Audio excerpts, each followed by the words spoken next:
Hey YouTube, welcome back. Nice to have you with us. And it's a Monday night news tonight.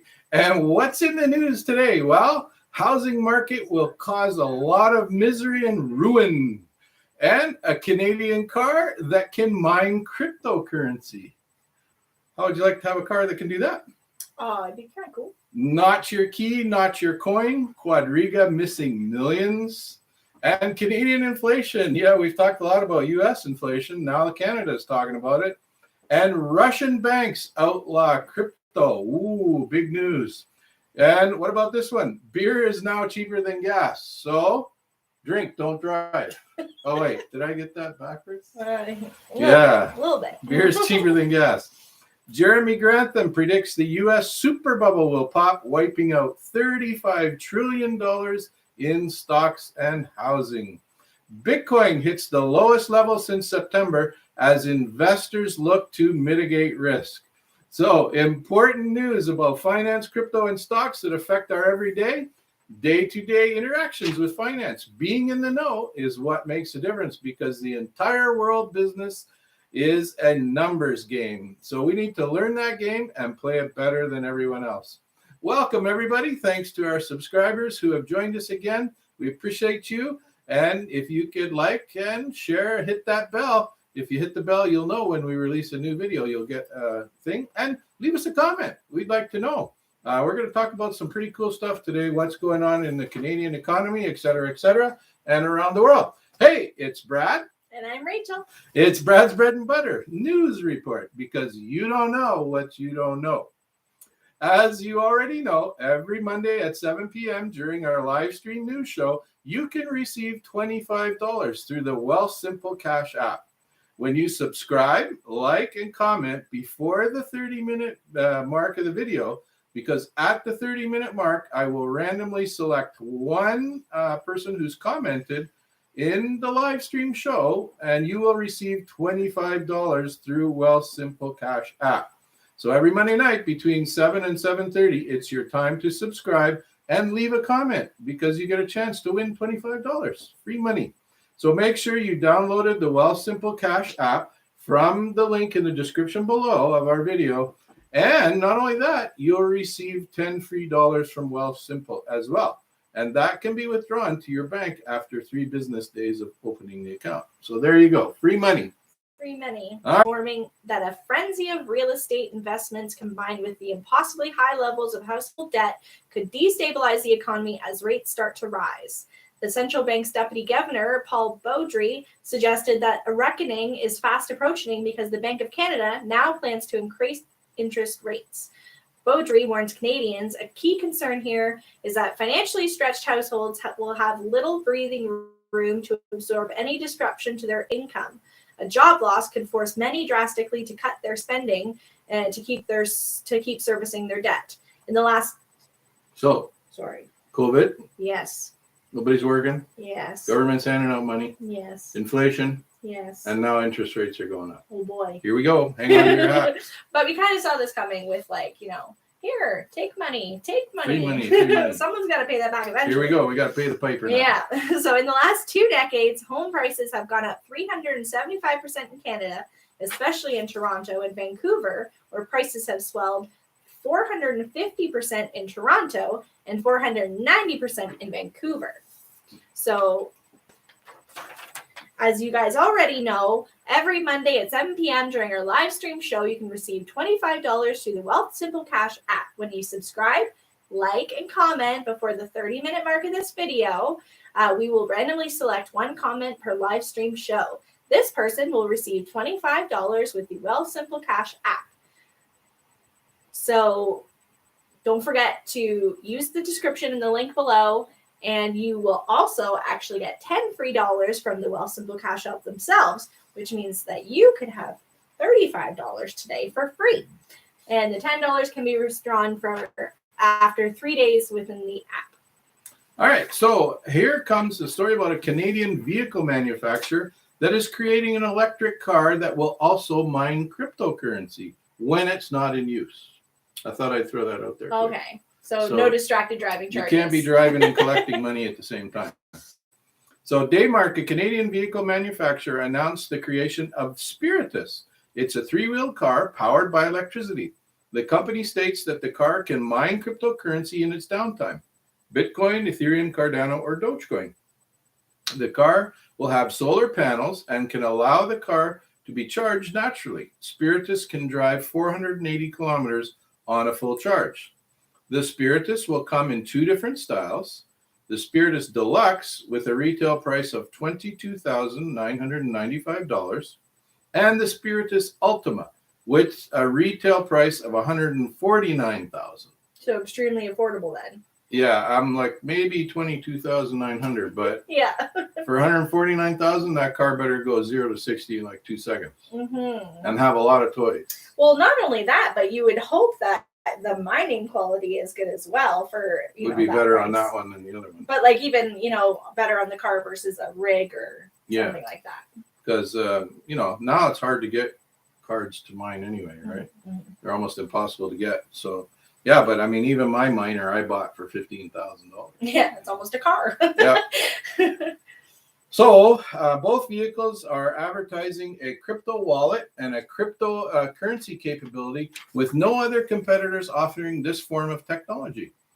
The crypto technology will be done through Daymark Nebula Miner interface, as well as the Nebula wallet, which will also be available on all smartphones. So pretty cool. So you could have your car and mine too. Yeah. There you go. All right.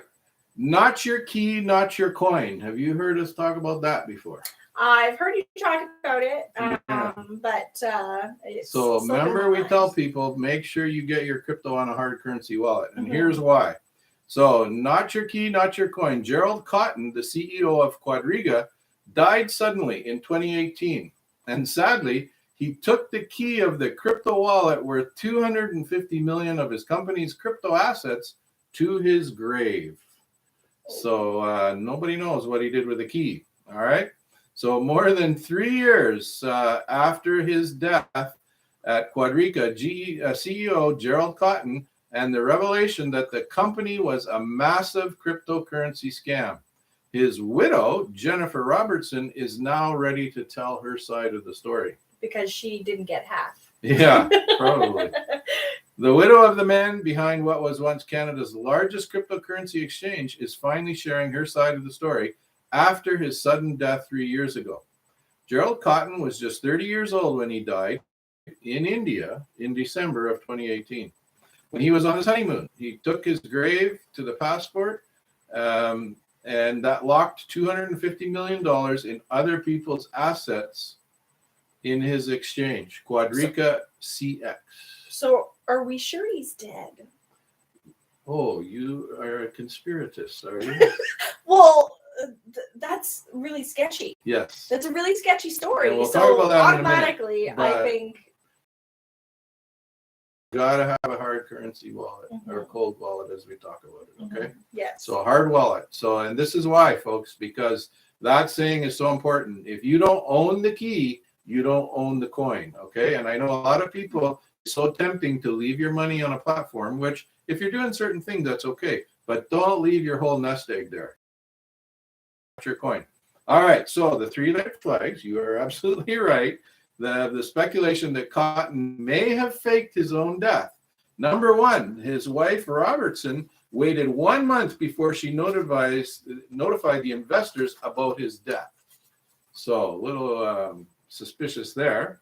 His name was spelled incorrectly on the death certificate from India. And since he passed away in India, Gerald Cotton had a closed casket funeral in Canada. So all his friends never got to see him.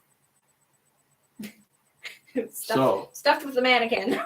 You could be right. Yeah. Maybe the man is not dead. No. Maybe he ran away with a lot of money. I feel like he's living in the Kawarthas or the the lovely I don't think he's in Canada. Fiji Islands. Yeah, too many people would recognize him here. Based on these 3 red flags, the investors believe that exhuming the body would be the only way to lay all these theories to rest. Okay. So just a reminder again, not your key, not your coin. So be careful. And as always, we're not investors. We're not We're not advisors. That's the word I want to say. We're not advisors. I no. do invest. You do. But I don't have a license. No. And so please, folks, do your own research. We have a lot of fun on this channel, but it's for education and entertainment only. So just a reminder again, hey, Monday night, leave a comment there. And if you leave a comment, you could win $25. So subscribe, like, and leave a comment. And somewhere between 7 and 7:30, we'll pick one of our subscribers to win $25 if you leave a comment.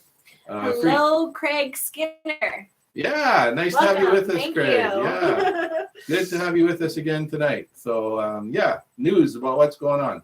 All right, so Rachel, free information about things that cost money with Rachel. Yes. What are you going to talk to us tonight about? So when your $100 stock or coin drops 50% to $50, you've lost 50%, which equals $50, right? Yeah.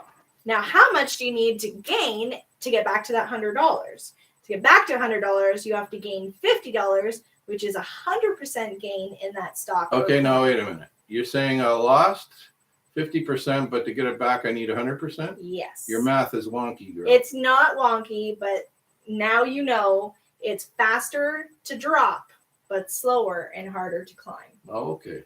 Yeah. So some traders will buy a stock at $100, and if the stock is down to $80, they buy more to dollar cost average and lower the average price. And if the price goes $60, they will buy again. So it's better to close a position on the red than make a dollar cost average down. If you buy a stock at $100 and the price goes down to $80, it's better to sell that position and keep the cash. Eventually, the stock goes down to $60, and if nothing fundamentally has changed with that company, you can now buy the stock at $60, because if you believed in that stock at $100, then you should hope you believe in it at $60, and most importantly, you don't participate in the loss. Okay, so this is one strategy. Yes. This is what we call selling in the red. Yes. Okay.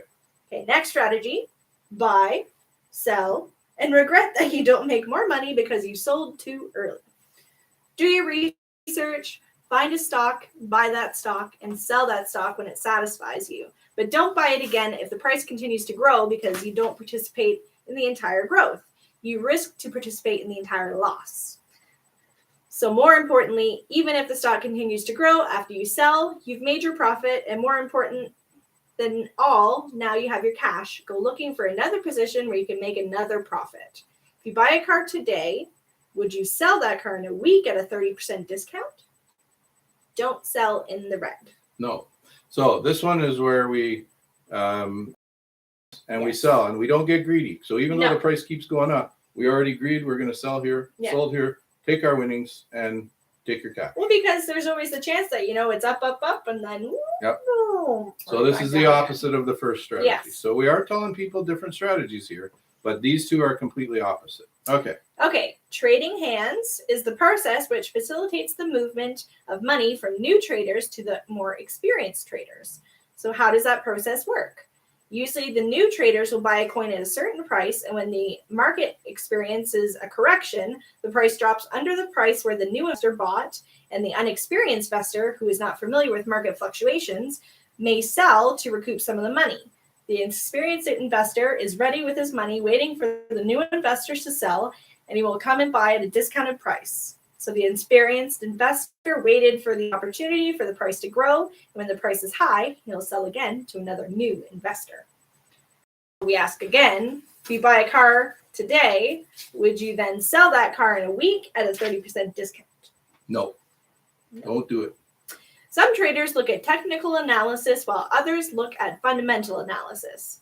So a technical analysis looks at the graphics. So they try to guess the next movement of the stock based on the graphics of the price fluctuation in the last hour, the last day, month, year. This analysis tries to determine patterns of the stock price based on what they try to estimate the next movements of the stock price to be. But we all know, based on past performance, that sometimes this doesn't guarantee future results. Yeah, that's a big one. Yes. So fundamentals analysis focuses on the fundamentals of the company, like what the company produces. Is there a need on the market for that product? Does the product have a competitive price or a competitive edge on the competition? Does this product have a demand now, or will the demand for that product grow in the future? Is this product produced locally or imported, either the entire product or the components of the product? It is very important to understand the fundamentals before you purchase a stock. When you understand the fundamentals, this means that you've done your due diligence and you can start growing some conviction. If fundamentals for one company are solid and if nothing is fundamental happens, there is no point to worry if someone has pumped up the price of that stock or not.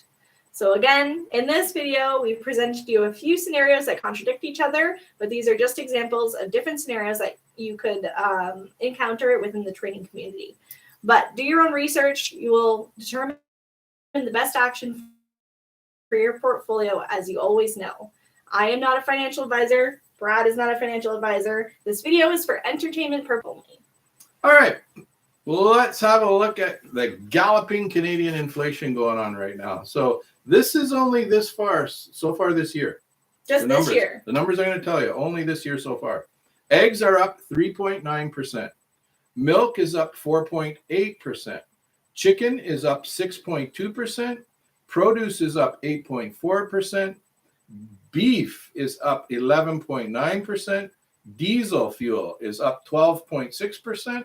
So all the trucks heading to Ottawa, they're paying 12% more diesel right now too. And here's my worst one. Bacon is up 19.1%.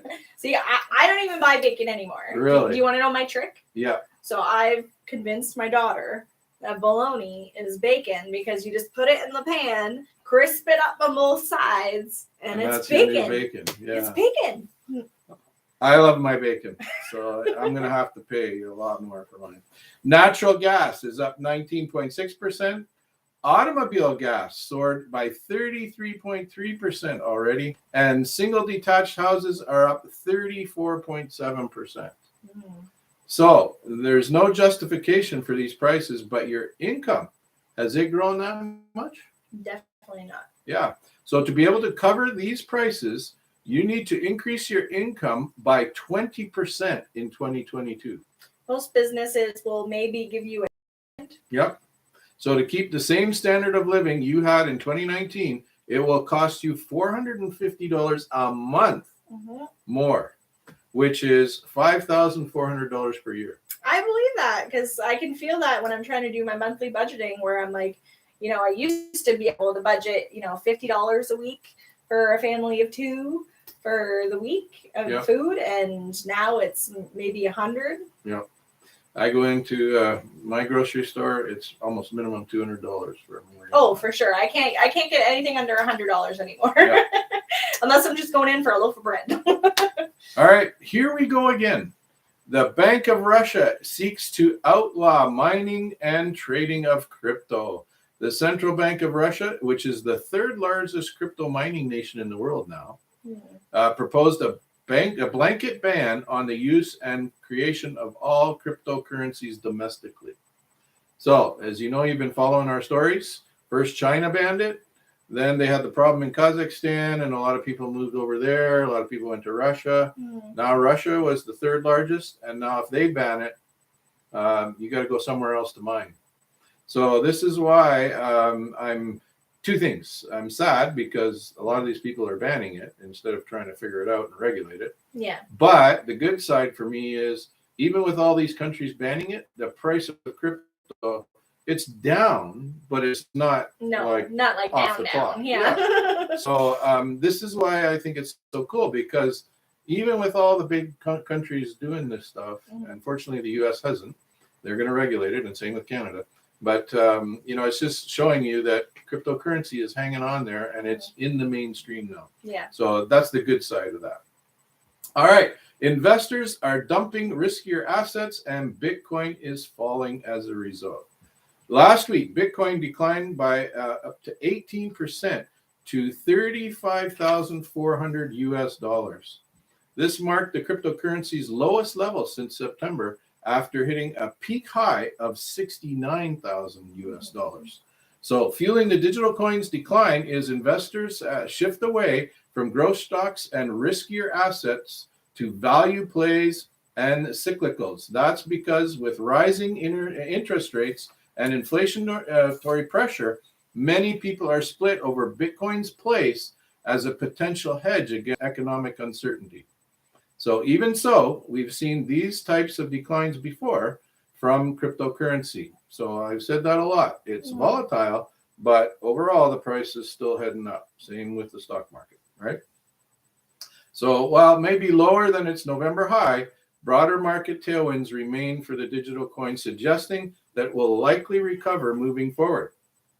That's why several market experts and analysts still forecast that it could hit $100,000 per coin. Earlier this month, crypto lending company Nexo said Bitcoin's value could surge by the middle of 2022. Meanwhile, Goldman Sachs also noted that Bitcoin should win part of gold's market this year. The investment bank added that once it accounts for 50% of the store of value market share, the coin could rise to 100,000 as well. So even Goldman Sachs is thinking that. So even with some panic selling, Bitcoin's fixed supply combined with the rapid adoption of cryptocurrency in general, as it becomes more mainstream, should enable it to maintain its high value. And that's why it's growing even during times of greater inflation. So I like it. That's good. Legendary investor Jeremy Grantham has said that the U.S. is in an epic market bubble that could soon implode. He said a crash could wipe out $35 trillion of value, attacking the feds, and provided some investment advice.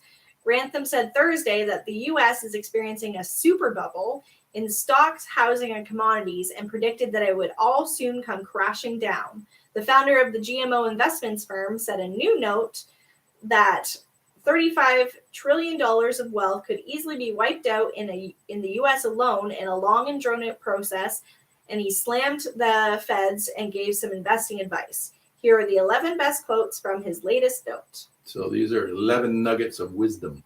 Okay. And by the way, this guy's famous for predicting the bubbles. Oh, is he? Like, he doesn't tell you when they're going to happen. He just tells you that we are in a bubble. So like nobody can predict when the bubble. Like there's a 20% chance it's already raining. And he'll be the first one to say, I can't predict when it's going to go, but I'll tell you we are in a bubble. Oh, okay. So he's been very good at that. Okay. So today in the U.S., we are in the fourth super bubble of the last 100 years. The others were in 1929 and in 2000, and in the housing in 2008, Grantham said. The equity bubble has now been joined by a bubble in housing and an incipient bubble in commodities. So you get this. This is why he's saying this one is so bad. There's actually 3 bubbles going on right now. Oh, okay. So 2008 was housing. Yeah. And, some others, equities at another time. But this is why he's worried now, because he thinks there's actually 3 bubbles that are all coming together. Oh, okay. So in a bubble, no one wants to hear the bear case, and it is the worst kind of party pooping. For bubbles, especially super bubbles, where we are now, are often the most exhilarating financial experience of a lifetime. I don't know if exhilarating is how I put it. Well, a lot of people are making a whack of money right now. Well, I'm sure the rich people are just making a lot doing of money. stupid things with their money, right? Yeah. The final feature of the great super bubbles has been a sustained narrowing of the market and unique underperformance of speculative stocks, many of which fall as the blue chip market rises. This occurred in 1929, in 2000, and it is occurring now. The tech-heavy NASDAQ 100 has fallen 9% year to date. So already, just in 3 weeks, NASDAQ is down 9%. The most important and hardest to define quality of a late-stage bubble is in the touchy-feely characteristic of crazy investor behavior. But in the last 2.5 years, there can be surely no doubt that we've seen crazy investor behavior in spades, especially in meme stocks, which we talked about last time, in EV-related stocks, cryptocurrency, and NFTs. Yep. So people are doing crazy things. Yeah. That's one of the signs of a bubble. Oh, is it? Yep. When people do crazy things to make money? Yep. So the crash could wipe out $35 trillion of value. When pessimism returns to the markets, we face the largest potential markdown of perceived wealth in U.S. history. Grantham said mixing 3 asset bubbles together is extraordinarily, this one gets me every time, extraordinarily dangerous, and said the S&P 500 could drop 45%. Wow, that would be huge. Yeah. If valuations across all of the asset classes return even 2/3 of the way back to historical norms, total wealth losses would be on the order of $35 trillion in the US alone. So all the economic and financial dangers that are now building up from the major bubbles do not appear to be considered especially dangerous by the Feds or most of its equivalents around the world. With the clear dangers of an equity bubble revealed in 2000 to 2002, the even greater dangers of a housing bubble in 2006 and 2010, and the extra risk of doing two asset bubbles together in Japan in the late 1980s and in the US in 2007, what have the Feds learned?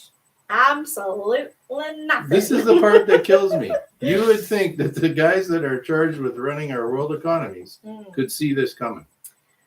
But it's like, nope, we'll just print money and keep going, boys. And see, I'm not really a conspiracy theorist, but like here, I kind of feel like maybe they're like, betting on the other horse or something so that maybe they're going to make up some of the debt.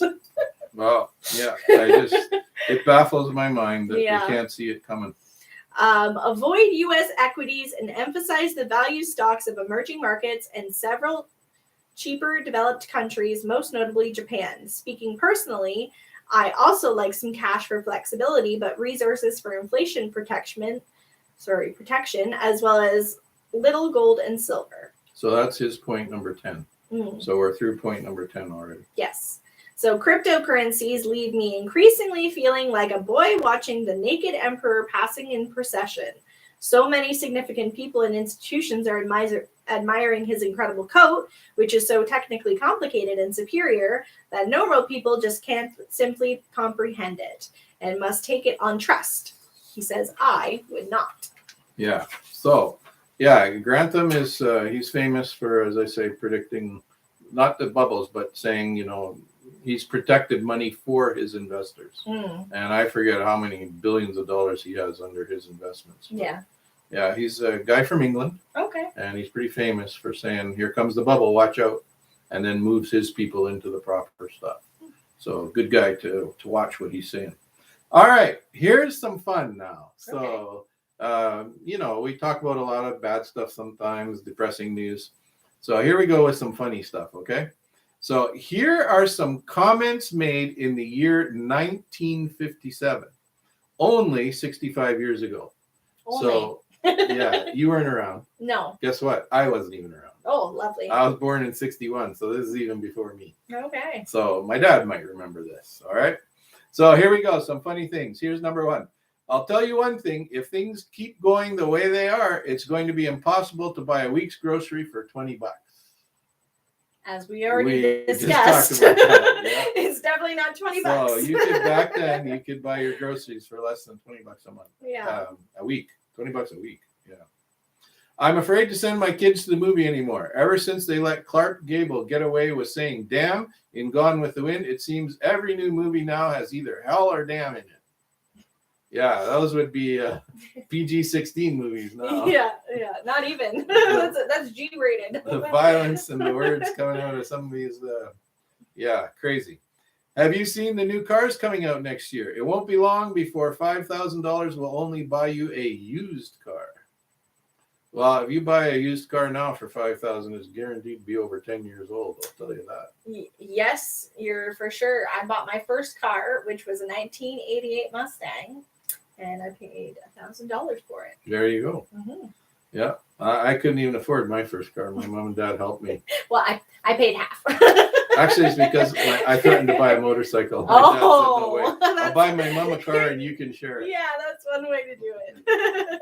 All right, I don't smoke, but here you go. If cigarettes keep going up in price, I'm going to have to quit. A pack is ridiculous.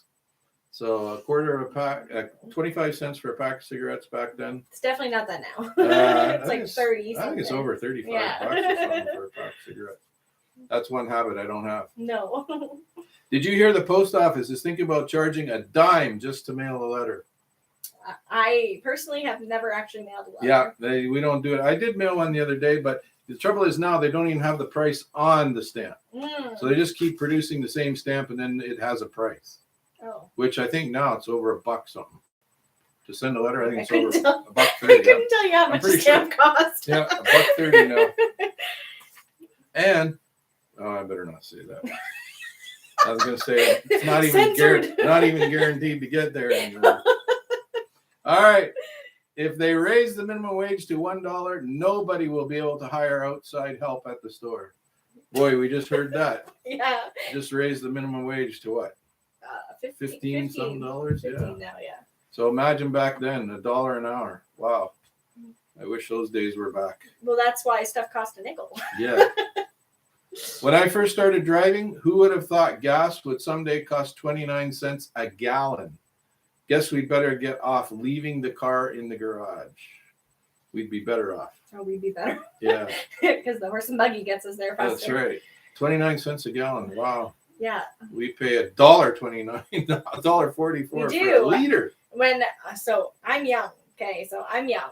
And I remember paying 69 cents for my first tank of gas. The whole tank? Well, no, the liter, like 69 per cents liter, a liter. yeah. Okay, I was going to say, still. you are old. I know. All I'm right. not old. Kids today are impossible. Those ducktail haircuts make it impossible to stay groomed. Next thing you know, boys will be wearing their hair as long as girls. Well, now you can wear your hair anytime, Yeah. any which way you Anything want. goes now. Yeah. Yep. If they think I'll pay 50 cents for a haircut, forget it. Well, I'm lucky. My pretty wife cuts my hair for me. No, So I did this myself. there you go. So just trim off the bottom. That's all People you are got. being forced to do all these weird things, Well, aren't they? But I remember my dad saying shaving a haircut for 2 bits. Mm. So 2 bits is a quarter, so 2 quarters, so 50 cents. He remembers those days. Mm. I read the other day where some scientist thinks it's possible to put a man on the moon by the end of the century. They even have some fellows they call astronauts preparing for it down in Texas. Oh, well, this one I don't agree with. I'm not a conspiracy theorist, but I don't believe that this actually happened back then. Okay. All right. Sorry. Yeah. So, China's supposed to be doing it soon, right? Finally getting to the moon? They're supposed to be putting a guy up there. Well, You think that'll be fake, dude? well, yeah, I'll have to see the footage. If the All flag right. is moving, I don't know. It was made in Hollywood. Did you see where some baseball player just signed a contract for $75,000 a year just to play ball? It wouldn't surprise me if someday they'll be making more than the president. Do they make more than the president now? What does the president make? $200,000 a year? I don't know. I don't think it's much. It can't be much. So, I for think- sure. My Bills didn't do so well last night, but Josh Allen, I think he signed a 3-year contract for $25 million or something. Something. Can you imagine Crazy. someone like who's crazy good, like Kobe? Yeah. Back then, like what he made, like probably crazy, like 100,000. People wouldn't believe it now. Yeah. I never thought I'd see the day all our kitchen appliances would be electric. They even make an electric typewriter now. Wow. Imagine if they came back and saw our computers now, right? Right? They'd be like, what does this machine do? It's funny because my dad calls me all the time. My computer is not working. Mm. And I know he just pushed some wrong button. Control delete. Yeah, but I feel sorry for him because, I remember my boss in 1987 when I went to Africa, he told me, Brad, go to Radio Shack and buy a Tandy computer. Mm-hmm. He said, you'll never regret it. Yeah. And it was one of the smartest things I ever did. Now, back then, we programmed in DOS. Yeah. Like you turn your computer on and the little blinking line came up. Yeah. But yeah, it's crazy where all this technology has gone today. Mm-hmm. And now my kids laugh at me because I can't run my smartphone. Now they're gonna have a car that can make you money while it sits in There your you go. driveway, Yeah. and It's too bad things are so tough nowadays. I see where a few married women are having to work to make ends meet. this one hurts my feminist heart on the Yeah, inside. that's crazy. Yeah. And along with that, it won't be long before young couples are going to have to hire someone to watch their kids so they can both work. Mm-hmm. That's you. Yeah. Yeah. Well. Yeah. Tough. Yeah. Your little girl's in school, right? Yeah. All right. Marriage doesn't mean anything anymore. Those Hollywood stars seem to be getting divorced at the drop of the hat. This one didn't really change. Yeah, that one's Kind of crazy. stayed the same. I'm just afraid the Volkswagen car is going to open the door to a whole lot of foreign business. Wow. Think about everything that's made in China today, right? Well, I was And- thinking all the stuff that It's made in Mexico. Yeah, Mexico. Well, and cars made in Korea, China. Yeah, all over. Japan. Yep. Thank goodness I won't live to see the day when the government takes half our income in taxes. I sometimes wonder if we are electing the best people for Congress. That definitely didn't change either. They just got Yeah. worse. They just got worse. I actually pay over 50% in taxes now. Can you imagine talking to someone from like back in 50, what did we say? This is 57? Yeah. And then tell them that an actor was president of the U.S. Yeah. Crazy. And that he's making $200,000 a year. Well, that is, regular for nowadays, but someone's tag references, you're fired. Yeah. He was president. Crazy. The drive-in restaurant is convenient in nice weather, but I seriously doubt that they will ever catch on. Wow. If you could see every corner in Canada now. Every Timmy's lineup. Yeah. And I actually, because I had to get up early and take my car to the mechanic today, I actually went for breakfast and for lunch. Yeah. Yeah. So I ate at a fast food restaurant twice today. Naughty boy. All right. There's no sense in going to Lincoln or Omaha anymore. For a weekend, it costs nearly $15 a night to stay in a hotel. That's I wish everything cost $15 to stay. I would travel all the time. We could go to Florida a lot. Right. Yeah. Now what's a hotel? $150 a night? Oh, something like that's like a cheap one. Yeah. If you shop around. Yep. No one can afford to be sick anymore. $35 a day in hospital is too rich for my blood. Now, that's probably for the Americans, Yeah. But I will say this. I had to go visit my dad in the hospital the other day. Nearly cost me that to park my car. I believe that for sure. And I hadn't even walked in the hospital yet. Yeah, for sure, before you even get in the door. And if you want a knee replacement now or a little hip replacement, you wait a year and a half. So yeah, people talk about our healthcare system, but we're not going to get into that. No, that's like a whole stream all to itself. All right, tell me about Bitcoin. Okay, the Bitcoin price has fallen through $35,000, and El Salvador continues to buy the dip. The crypto market continues to dry up with massive double-digit losses evident from the Bitcoin price and most alternate coins. At the time, Bitcoin is changing hands at $35,150. Sorry. This enhanced volatility resulted in more than 700 million of the liquidation in just one day. Last week was the worst week since 2020. In these times of Bitcoin dip, El Salvador President Nayib Bukele did not miss out on buying cheaper Bitcoin. At the last halving caused the country to accumulate the additional 410 Bitcoin, bringing El Salvador's Bitcoin holdings to 597 Bitcoin. Last year, the country made history when it became the first nation to adopt the primary cryptocurrency as its legal tender inside the borders. And since then, Nayib Bukele took repeatedly advantage of dipping occasions. And nevertheless, the country's total Bitcoin investments is still very much in the red, as an estimation shows that El Salvador is down about $20 million as of now. Earlier this month, Bukele made some bullish prediction for 2022 about Bitcoin, expecting Bitcoin to reach $100,000 in 2022, which, as we heard, other people agree. Yep. So there's a lot of people thinking that it's hanging in there. They do. So it's down right now. So maybe now is a good time to buy. It could be a good time to buy. Buy the dip. They are. They sure are. Yeah. So that's it for the news. Hey, did you shake pay? I did shake pay today, but I have been very, very bad. You missed your streak? I did. I missed my streak like twice, so I'm only on like 2 days right now. Well, I have some news this week. You do? Yes. I managed to actually get a hold of the Shake Pay Visa card. Oh. Yeah. So I hooked it up to my Apple Pay. Nice. So if you have signed up to your Shake Pay, if you've been on the list for a while, they're starting to hand out those Visa cards. Cool. So I hooked it up to my Apple Pay, and I think it's pretty good. So do you load it up on your Shake Pay and then it pays to your Apple Pay? You put Canadian money on your Shake Pay card from your bank account to your Shake Pay app. Yeah. And then you can use it on the Visa card. Cool. And I haven't read the full print yet, but I think I read around 3%. So like you get like 3% back? Is that what you mean? Okay. So that's better even than my Costco card right now.